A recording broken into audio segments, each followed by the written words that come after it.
In the land of amazing ministries and their Texan counterparts in their Bible Belt worthiness, only the best and most holy are equipped for this.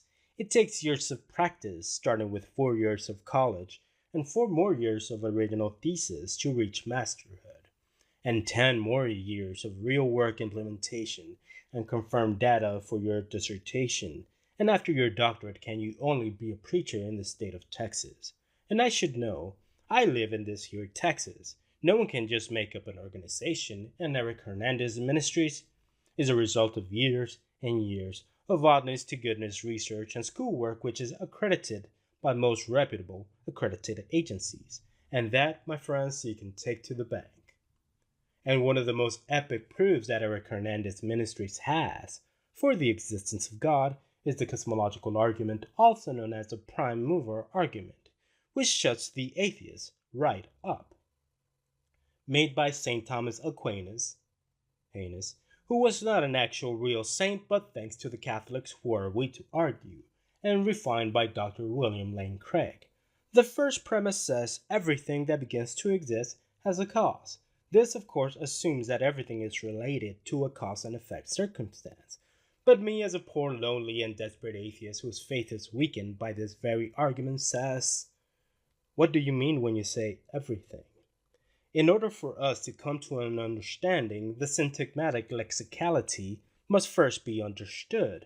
Everything means all things. Etymologically speaking, everything means each of a group. Literally every each of a group. Now, in order for us to reach this agreement, one must possess omniscience to agree that everything that begins to exist has a cause. If we assume deductive reasoning is enough to say that everything that begins to exist has a cause, just because it appears that way, deductively speaking, one must use induction to see if this is in fact the case. We must first have all knowledge to assume this proposition as accurate, which will render parthenogenesis as fiction, which is a problem for asexual birds. Our most holiest of jivas comes to mind. The second premise is the universe began to exist. According to the Big Bang model, which was proven accurate, this is in fact true. The universe did begin to exist. But the assumption that time started at the same moment as the Big Bang started is a misnomer. Time is just the measuring of space. So in a sense, there's literally no time. Time is used to measure what is in fact the case, which is space, which I am told Texas has a lot of. We have time so we can have something measurable, which is observable, testable, and verifiable. We measure that according to the beginning of space, around 14.7 billion years ago, spaciously speaking. Ergo, time is a unit of measure.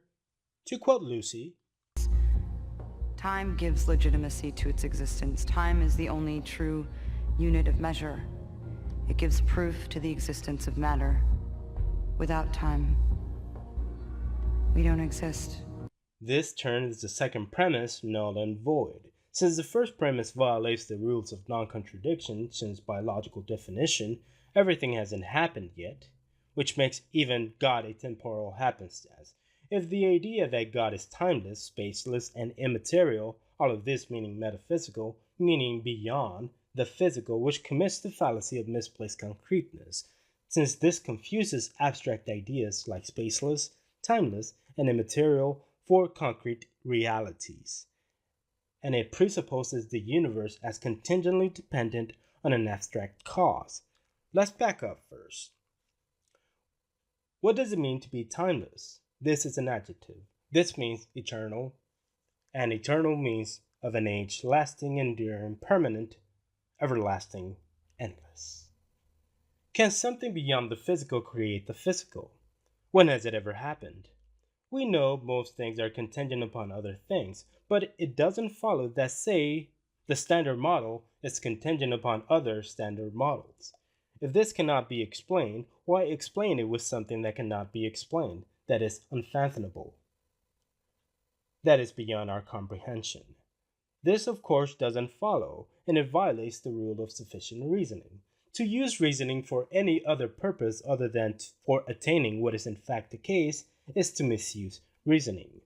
We can use sufficient reasoning to look and observe, since nothing that we see is eternal, We know that matter changes, forms, and reforms. But since space had a beginning, it follows that time had a beginning. And what doesn't follow is what is used to explain time is, of course, timeless. There is a misconnect somewhere. Now, therefore, the universe had a cause. How does this turn into God as that cause? In no way does it follow that God caused it. And where does it follow since the universe had a cause, something personal caused it? Who chose to cause it? Who is believed to be the Christian God? Understand what is meant by personal. Personal is relating to a particular person. Private, performed in person, relating to a body or a physical being. This destroys God as a cause, since this creature is immaterial, not physical, existing outside of time and spaceless. Nothing in nature, nothing in space, nothing in matter points to this. If you posit God, then this God must be realistic and plausible, and must be void of special pleading and circularity. Saying God is immaterial is a contradiction to what is material. The rule of non-contradiction applies.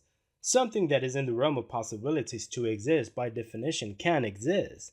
Something within the realms of impossibilities to exist by definition cannot exist, since its very existence is an impossibility. This, of course, weakens my faithless stance as an atheist. What will become of us?